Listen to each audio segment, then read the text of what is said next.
Hi everybody, this is to thank you for all the wonderful wishes that I've যুক্তরাষ্ট্রের সাথে নিজের ক্যারিয়ারের সর্বোচ্চ সেরা বোলিং করেছে মোস্তাফিজুর রহমান। তার বোলিংয়ে যুক্তরাষ্ট্রকে 108 রানে আটকে 10 উইকেটে জয়লাভ করেছে বাংলাদেশ। বাংলাদেশ দলের এর আগে কোনো ক্রিকেটার এক ইনিংসের মধ্যে 5 উইকেটের বেশি উইকেট পাননি। বাংলাদেশ দলের এবার প্রথমে এক ইনিংসে 6টি উইকেট নিয়ে রেকর্ড করলেন মোস্তাফিজুর রহমান।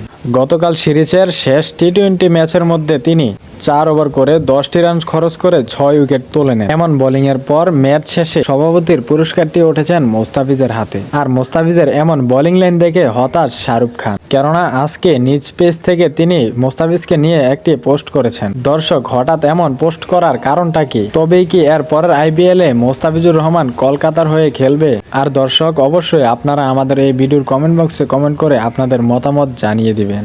আর যদি আপনি আমাদের চ্যানেলে নতুন হয়ে থাকেন তাহলে অবশ্যই চ্যানেলটিকে সাবস্ক্রাইব করে সাথে থাকবেন।